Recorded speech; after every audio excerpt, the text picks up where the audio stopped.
Okay, so we had started with the cost of finance. We had completed all the methods of cost of equity. We were there into the cost of debt. We had also discussed the formula to be used while calculating the cost of debt. Let's go to a practical question of it and then we'll move to the overall cost of finance. Let me just go to the cost of debt right now. So I guess this was the question. I'm taking that question somewhere else so that I can calculate it. You may take a snap of it if you want to. Anyway, I'm going to share this with you. So we have got Mr. Fanil Ambani, who is the MD of Bankruptcy Limited, decided to issue more debentures as if they didn't have any, of 100 each for his highly leveraged company. Leverage stands for risk. That means for his highly risky company, which has already taken too much of debt. Issued at the premium of 2%, the flotation cost is 5.35%, interest rate is 9%, tax rate is 38.5%, maturity is of 9 years. We are supposed to find the cost of debt before tax and after tax, and the details about the redemption is also given. That means once this maturity period of 9 years will be over, it will be redeemed by a company at 5% premium. That means company will pay 5% more on the face value when these debentures will be redeemed. We are supposed to find the cost of debt. We are appointed as the financial analyst of this company. कितने हमारे बुरे भाग्य है कि ऐसे bankrupt company के financial adviser है हम, लेकिन फिर भी करेंगे. Now here in this case, these are the redeemable debentures. Redeemable maturity is 9 years, straight away given to you, right? So redeemable formula will be applicable.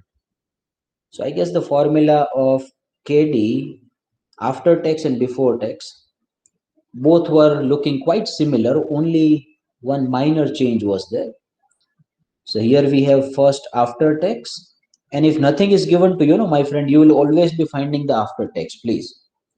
If it just asks you what is the cost of debt, then assume it's after tax. Okay, I in bracket 1 minus t plus mv minus sv divided by n. Remember that in the back of your mind. The whole is divided by the average of MVSV. The whole is divided by the average of MVSV. Everyone would be singing this along with me. I in bracket 1 minus t plus mv minus sv divided by n. Remember that in the back of your mind. The whole is, Arey bhaiya, the whole is divided by the average of MVSV. Okay, I stands for the interest per debenture. Sir, now interest is always paid on the face value. You should always remember that the interest is always paid on the face value, irrespective of it, whatever the value you have issued this debenture. So on 100, the interest rate is 9%. So my friend, what will be the per debenture interest? 9 rupees. In bracket 1 minus tax rate. So tax rate is 38.5. I can also write it like 0.385 plus MV. MV stands for the maturity value. Sir, working note number 1 for MV. Now it has been stated to us that it will be redeemed at 5% premium. So at maturity, what amount would be paid? That is the MV, right? So first is the face value. Obviously, that is to be repaid back. 100 rupees. On that, the company will pay the premium as well on maturity. Sir, how much? The last line, 5%. So 5% on what? Always on face value. Put it in the back of your mind. So 105 will be my MV. So maturity value will be 105 minus SV, stand for the cell value. Sir, we know the formula of the cell value. Let me do working note number 2 for this. It starts with the face value, that is 100 on face. What is the value of this debenture? 100 rupees. Now, when these debentures are issued, whether they are issued at the discount or at the premium, sir, they are issued at premium. Premium of what? 2%. So I am adding the premium. If they are issued at discount, then we'll reduce the discount, right? Now, premium or discount are always there on a face value. Please put it in the back of your mind. So 2 rupees. So that becomes your issue price. But sir, whatever the issue price we have got, no, that is not something we are going to receive as a company, because there is a flotation cost as well. These debentures will be floated in the market. We'll have to appoint various advisors at various levels. So per debenture, there is going to be some flotation cost. Just to float these debentures into a market, this cost will be incurred. So you receive the less money because of the flotation cost, right? So we reduce the flotation cost. Now flotation cost is always on the issue price. So where is the flotation cost? 5.35%. So 5.35% of 102 rupees is your flotation cost. So can someone tell me 5.35% of 102 rupees?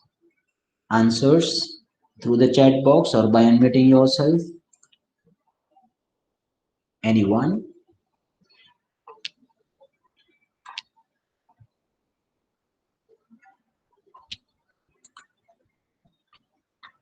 चलो देखते हैं कौन करता है। जहां पे जितने मेरे को आंसर मिलता है ना, तो वहां पे कंफर्मेशन मिलता है कि ये बच्चे कर रहे हैं।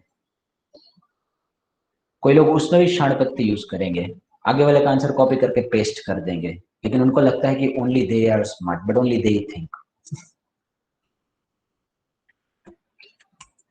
ओके, क्या आंसर आता है? 5.35% of 102।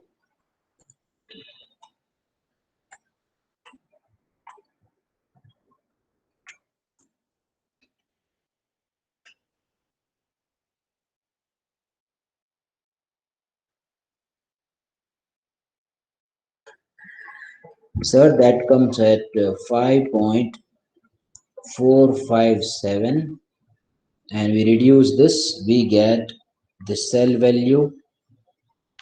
So equal to 102 minus this 5.457.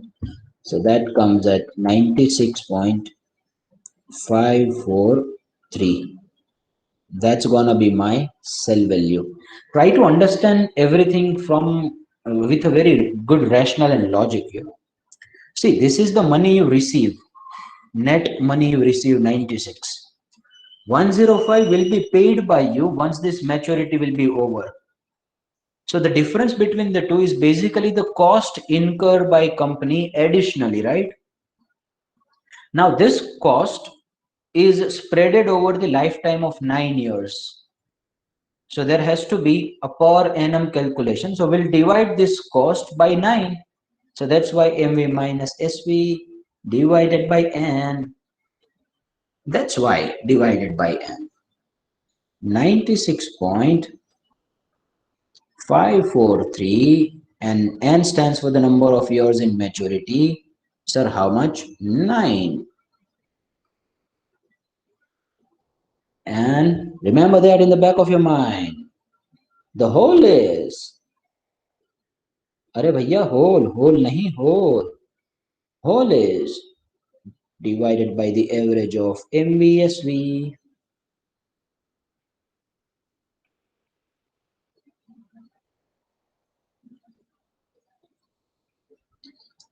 Now this chintu calculations will be done by you. It is the arithmetic of fifth standard, and if I'll be doing it, that will be the great disrespect of my intellect. Everyone should give me the answer for this. Some people like आपको तो कितना अभिमान है. हाँ तो है. क्या आता है आंसर?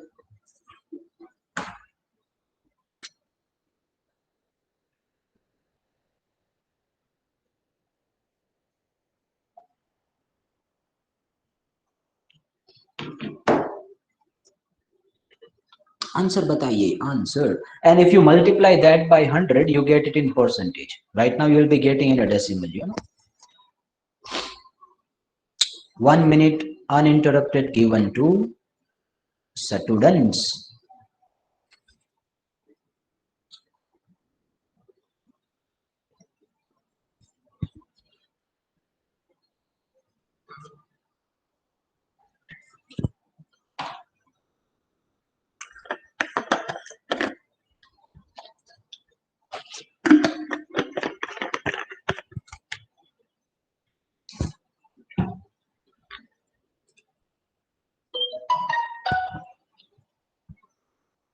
कोई आंसर नहीं बता रहा है, बोलो. एकदम हड़ी हड़ू धीरे धीरे कछुआ की तरह कर रहे हैं लोग.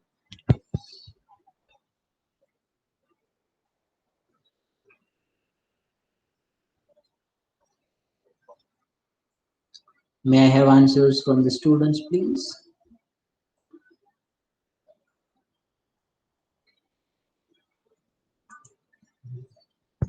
Some people will be like, कितना impatience है आप में. 1 minute uninterrupted के लिए बोला था लेकिन दिया नहीं. Okay, 1 more minute uninterrupted. Please give me the answer.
Okay, so I get it somewhere around 0.0645. And if I convert that into a percentage, obviously by multiplying that with 100, I get 6.425 percentage. That's gonna be the effective cost of debt after tax. Now you will be doing before tax, and you people are aware that in before tax calculation, only minor change to be done is do not include this 1 minus t in the formula. Rest everything will remain constant. So the formula will look like I plus I stands for the interest per debenture. When we are finding the cost of debt in a loan, we were directly taking the percentage. Here we are doing per debenture calculation. Please put it in the back of your mind. MV minus SV divided by N and MV plus SV divided by 2.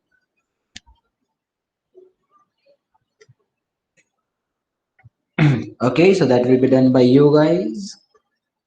Now, one more thing which I forgot to tell you about the cost of equity. Please put the focus over here again. That, my friends, the right over the reserves and surpluses. You people are aware about the reserves and surpluses, right? Which is the accumulated money gathered by a company over a period of time in its operational period.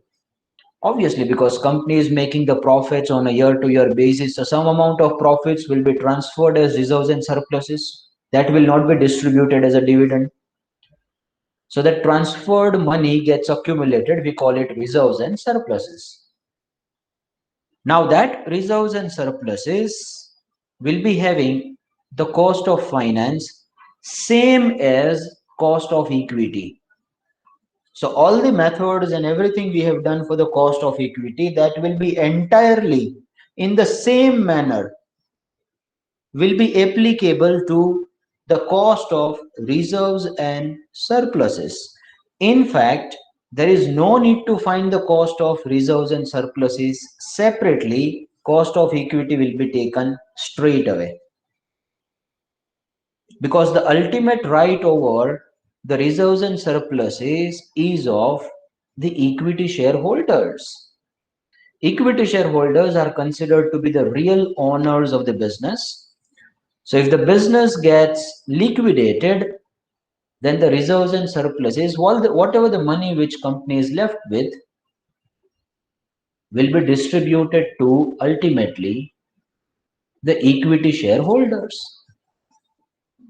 Now, reserves and surpluses can also be interpreted like it is the excess of assets over your liabilities. Try to understand. It is the excess of assets over your liabilities. That is also reserves and surplus.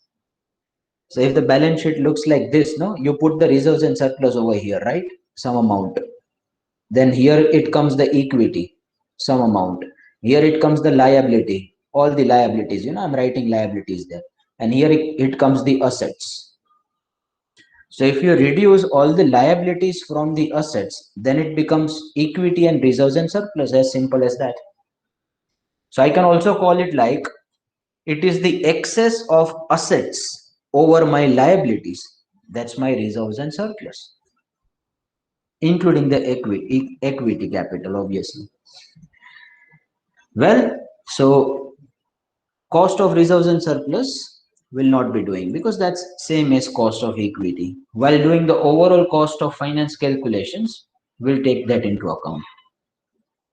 Let's do the cost of preference. Now, cost of preference. Now, preference shares will also have some maturity period. Preference share will also have the fixed percentage of the dividend. So it is resembling quite a good amount of features with debt. So cost of debt formula will be followed over here in the cost of preference shares as well. But the only difference, please put it in the back of your mind. The only difference is that there is no tax advantage on cost of preference shares.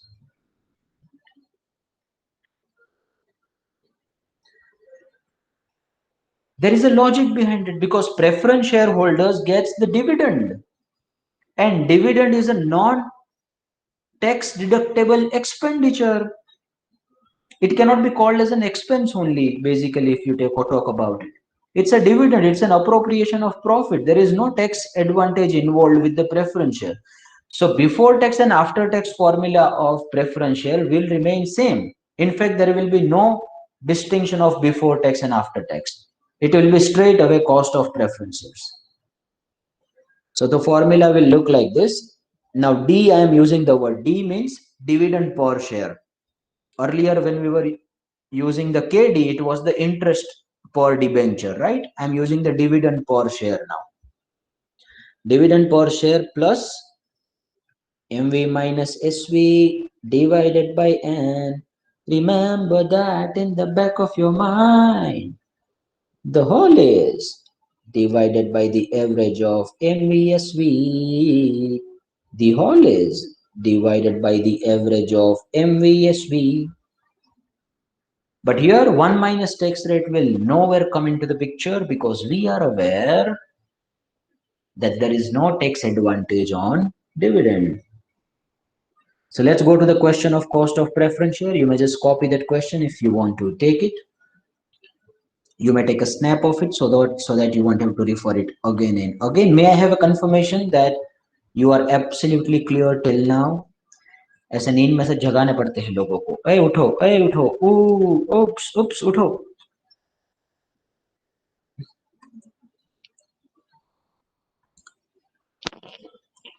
अब तक सब कुछ clear है? Confirmation थोड़ा सा दे दीजिए बेटा.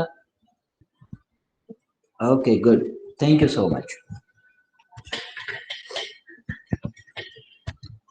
Let's go to the KP, not Ketan Parekh, who did the infamous share market scam. Here the KP stands for cost of preference shares. Okay, Badai Ho Limited have issued the convertible preference shares of par value 100 each.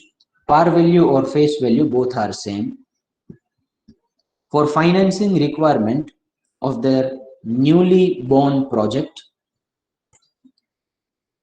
Unconsciously, the project took place and they want the financing requirements for that project. The same were issued at the premium of 20%.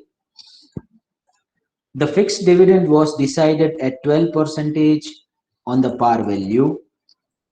And always, please put it in the back of your mind, whenever it comes to the interest on debentures or a dividend on preference shares, it will always be on the face value or par value.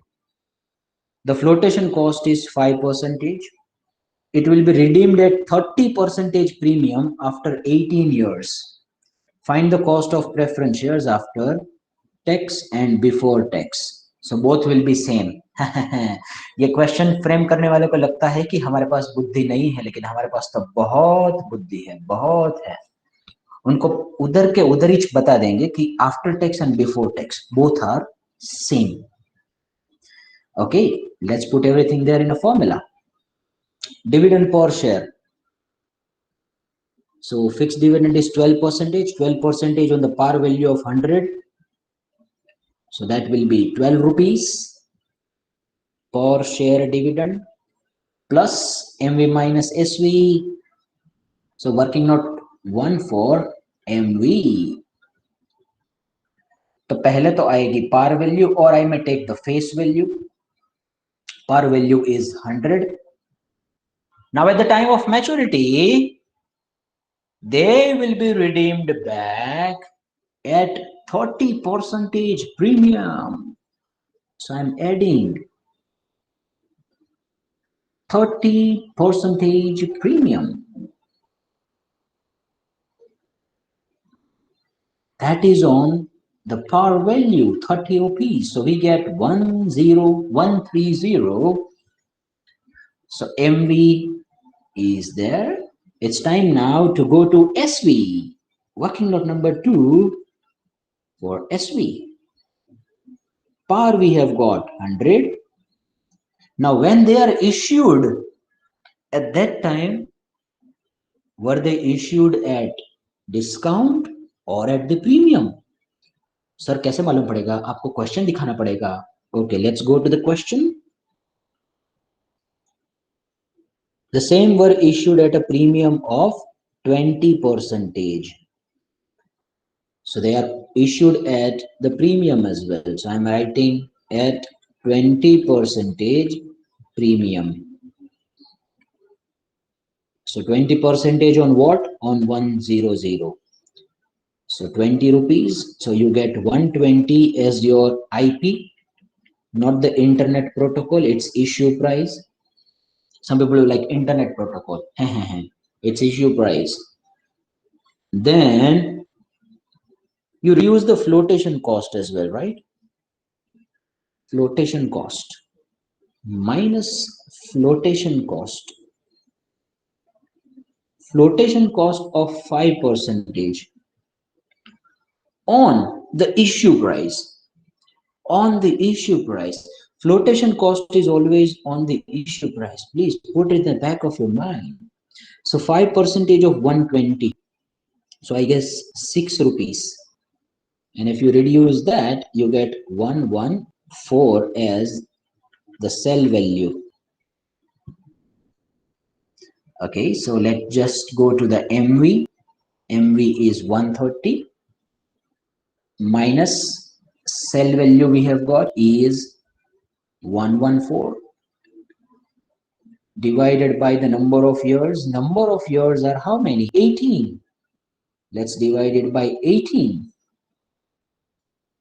Then in the denominator, we have got 130 plus 114 divided by 2. So now again, you people will be doing it. I am तो elite level आलसी like you guys only. तो आप मेरे ऊपर तो छोड़ ही नहीं सकते हैं, आपको ही मैं करने के लिए दूंगा. बताइए क्या आता है आंसर, बताइए.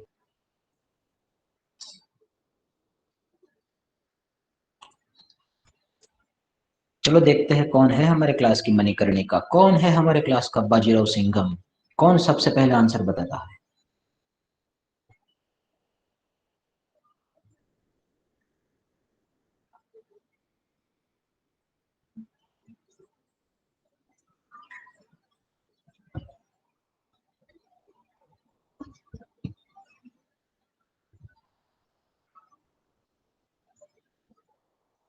Miss Titli has given it. Amazing. Miss Shreya is confirming the same. Really nice. 0.1056. Others will just confirm it. 0.1056 can also be written like 10.56 percentage. That is the cost of preference shares. So here in a note, we may just justify that KP before tax and KP after tax both will remain same.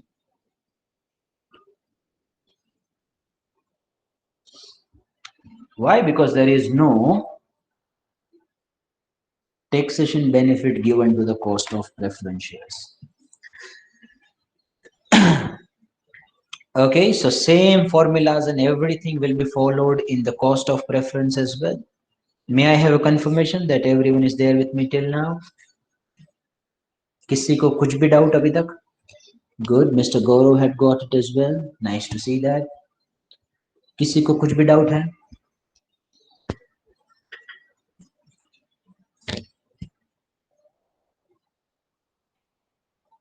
Shall I move ahead? हाँ क्या ना? Okay, receive the confirmation from Mr. Deepesh, from Mr. Gaurav as well. Let's move ahead.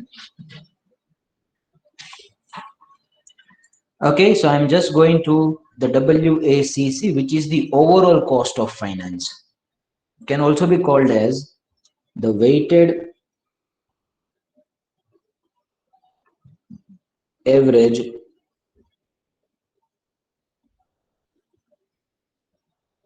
cost of capital. That means WACC, weighted average cost of capital. So we'll start looking at the question of WACC, can also be called as the overall cost of the finance of company. Now you have got the various sources of finance, right? Long-term sources, equity capital, reserves and surplus, preference shares, debentures, whatever the case it may be. Now, if you want to find the overall cost of the finance from that, my friend, then how can we find it? We will have to take the average of all the cost of finance, right? Of the KP, of the KE, of KD. And if we take the simple average, no, then it is the great discrimination with those people who are contributing much. You cannot take the simple average of everything. Equality is a discrimination, my friends.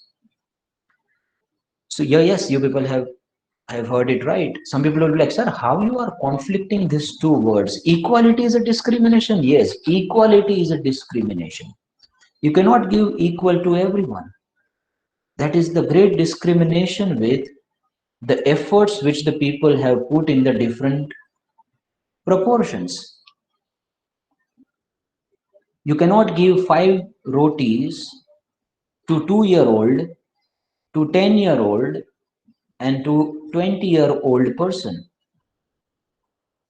For 2-year-old, five rotis would be excessive food, right? The child will vomit it out.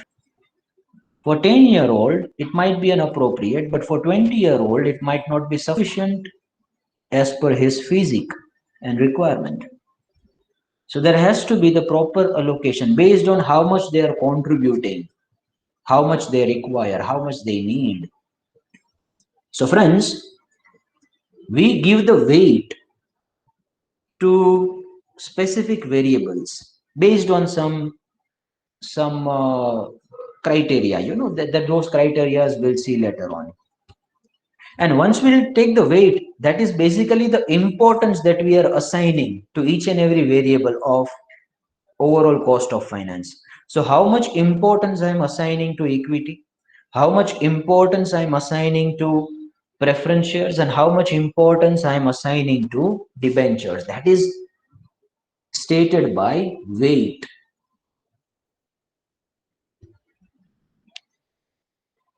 And once we find weight, we'll be able to find the weighted average cost of capital.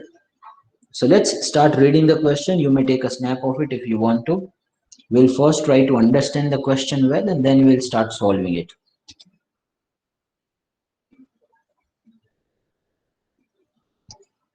Everyone, please take a snap of it in case if you want to.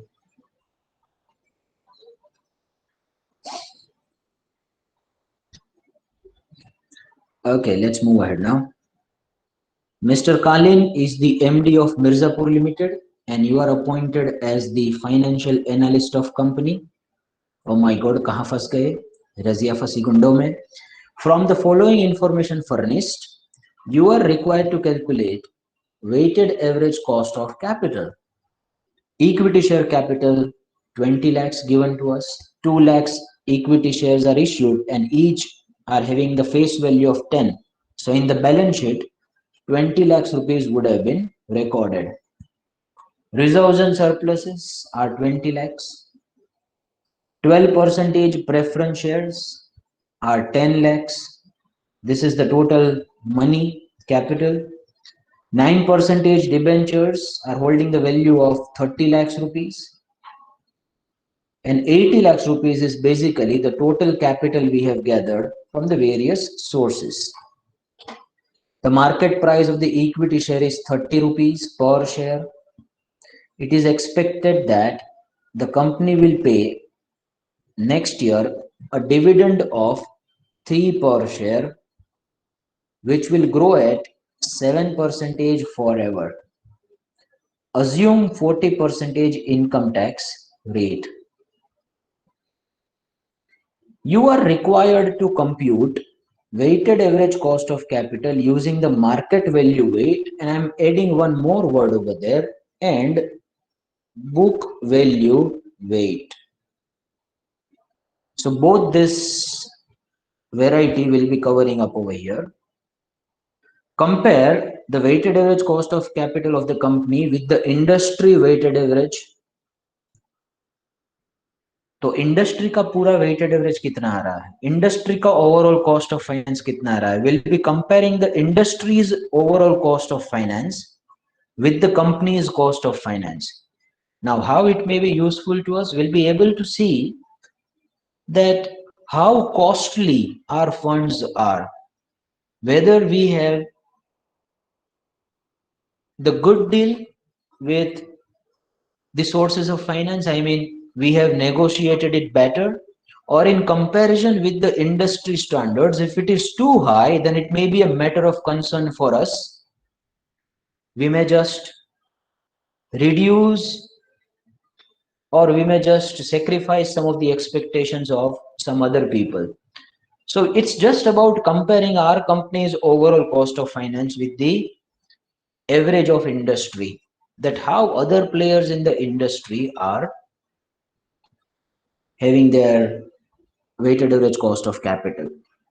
So there is a Wasepur Limited belonging to the same industry having the weighted average cost of capital of 10.20 percentage, Dawn Limited 11.50 percentage, Lokhandwala Limited 13.50 percentage, and Once Upon a Time in Mumbai Limited 15 percentage. So we'll find the average of this industry as well. Fine, so that's the question. Now we'll be first requiring the cost of finance for each and every element of overall cost, So all the sources of finance must be written somewhere, and we'll be finding the cost of finance for each by applying the formulas we have used till now. So this is how entire schedule will be looking like. Weighted average cost of capital. First we are taking the book value, and then market value will be taken. First will obviously be the serial number. Then I'm writing source of finance.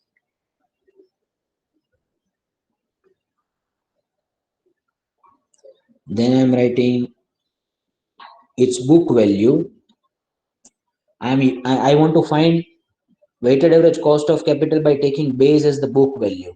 So I'm finding the book value. If I would have written weighted average cost of capital by using market value, then instead of BV, I would have written MV. लेकिन BV का कोई replacement नहीं है. Then we have got the cost of finance. Then we'll find the weight. So weight will basically be the relative importance we give to everyone based on the contribution they are making, obviously. And then we'll find the equivalent cost.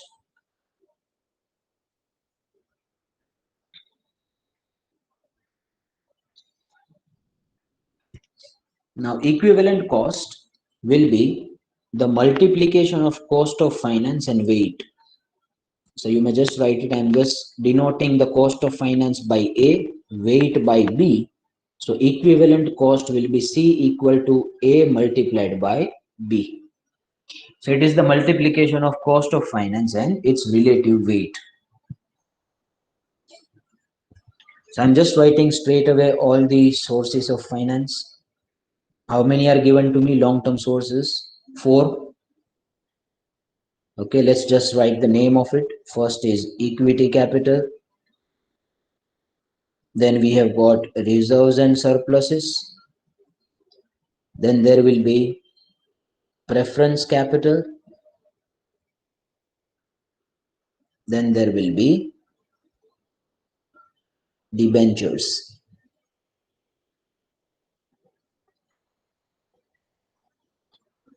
Now let's just straight away write the book values of all. So that has been anyway given to us. Book value stands for the value at which they are recorded in the financial statements. In balance sheet, at what value they are recorded, that is called as the book value. So 2020 1030.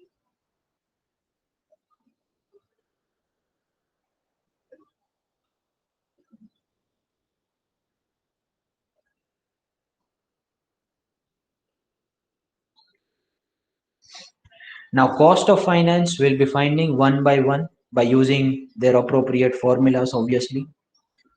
So working note number 1, to find the cost of equity. Now that is the question I am putting across in front of you. Everyone please listen it very carefully. Can someone tell me how can you find the cost of equity from the given information? Which statement will be useful in this given question to find the cost of equity? Who will tell me?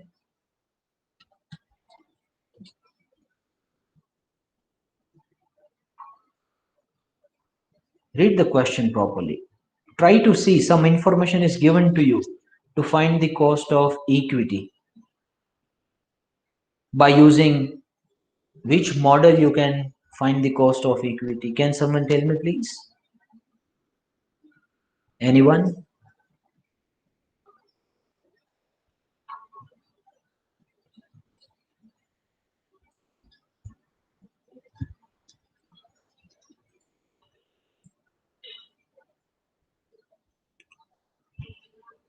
Anyone? कोई नहीं बताएगा क्या? Cost of equity के methods किसी को याद नहीं? Oh my god. अगर किसी को याद आ रहा है तो in the cost of equity we had seen the second method which was the dividend yield method.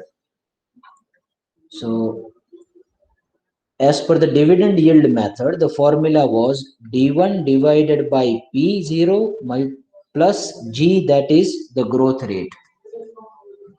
So d1 stands for the dividend including the growth rate. Now here in this case, it's given to us that the company will pay next year a dividend of 3 rupees. Next to the table, the first statement you are able to see, I'm removing this notations so that you get it in a better way.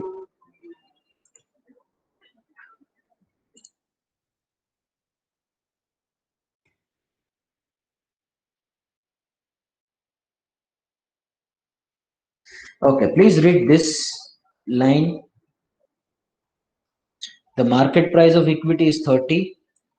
It is expected that the company will pay next year a dividend of 3 rupees per share. So next year's dividend is given to us. That means current year's growth rate is already included in that. Right? So if the current year's growth rate is already included in that, that means it is already a D1. So you're not supposed to add the growth rate of current year in the last year's dividend to find the D1. When I use the word D0, that means last year's dividend. That means there is no inclusion of the growth rate of the current year. And if there is an inclusion of the growth rate of the current year, then it will be represented by D1. So 3 rupees, I may just straight away take it as a D1. P0 stands for the market price, which is 30 rupees given to us in the question itself. And then we have got the growth rate, which is going to remain constant for all this number of years, 7. So I'm writing it in a decimal in order to avoid any confusion right now. 0.07. So 3 divided by 30, so that comes 0.10 plus 0.07. So that reaches to 0.17. So 0.17, I'm not writing right now in a decimal, in a percentage. We'll straight away write it in decimal only. The ultimate answer, the overall answer will be converted into percentage after doing some calculations. So 0.17 is the cost of finance of equity.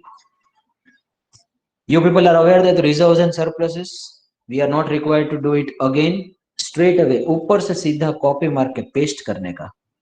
ये वो शाणे लोग होते हैं जिनको project मिलता है तो दूसरों की कंपनी में से सीधा कॉपी पेस्ट करते हैं. 0.17, इनको कुछ करना नहीं है. Then there is a preference capital, my friend. Now see, in the preference capital, no other information is given to you related to its maturity, related to some of the other things, that whether they are issued at the premium or they are issued at the discount, at what point of time they are going to get redeemed, whether we'll pay the premium or we'll take it at the discount when it will be redeemed. So no such information is given to you. So in that case, you will straight away take the rate of dividend of the preference shares. Now you will not convert this rate after tax because you people are aware that there is no tax benefit involved in the preference shares, right? So straight away, the rate of dividend 12% will be taken as the KP because no other information related to its redemption is given to us. So let's take it 0.12.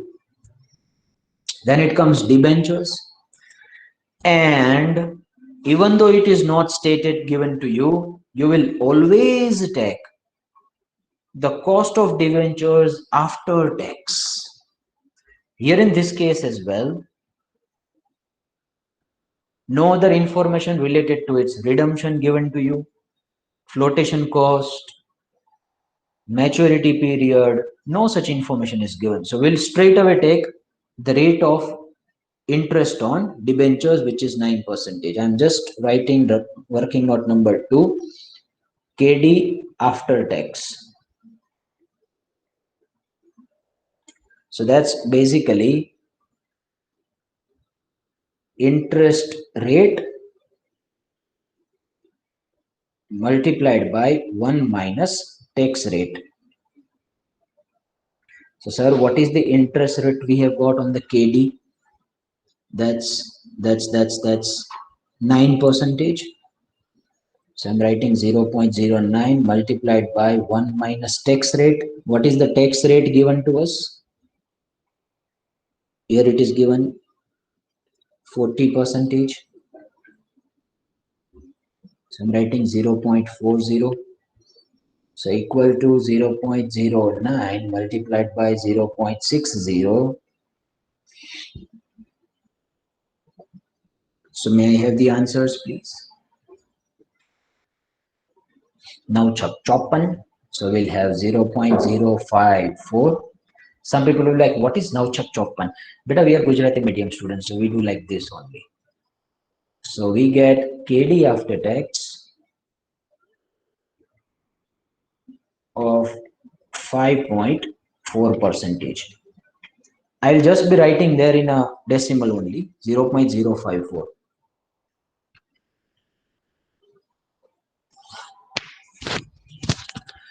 Now the book values total is also given to us. Let me just write the total of book value 80 lakhs.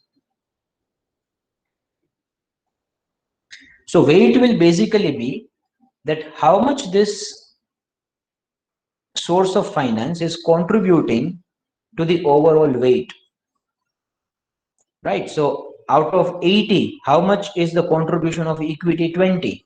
So 20 divided by 80, that is the weight of equity. So that is the relative importance, relative contribution by equity. So 20 divided by 80, so the weight will be 0.25. The reserves and surplus are also 20. So 20 out of 80. So that is also 0.25, 25% of total. Then 10 divided by 80. So how much it is? I guess 12 point something. 10 divided by 80. That comes 0.125, obviously. Then it comes debentures, so that will be 30 divided by 80, or you may just reduce the total of all this from 1, right? So equal to 30 minus 80, that comes at 0.375, so total will be 1. Now you multiply the weight with the cost of finance, so you get some equivalent cost that will be done by you guys, and you do the total of all these 4. Please put it in the back of your mind. That will be your weighted average cost of capital by book value. So you will be giving me the answer in the next session, that what is this weighted average cost of capital you have got as per the book value. I am repeating this. Multiply the cost of finance with weight, so you get the equivalent cost, and add up all those equivalent costs here, so you get the weighted average cost of capital as per book value. As per the market value, we'll take in the next session. Okay, so please put your enrollment number as a mark of your attendance, guys. That's it from my side. Is there any question? Sir, please consider my attendance as due to some work I had to leave early. Okay, fine, no worries. Please put your enrollment number, everyone. That's it from my side. Bye bye. Take care. Sayonara. Enjoy the rest of the day. See you all in the next session with the utmost energy and enthusiasm. Bye bye. Take care.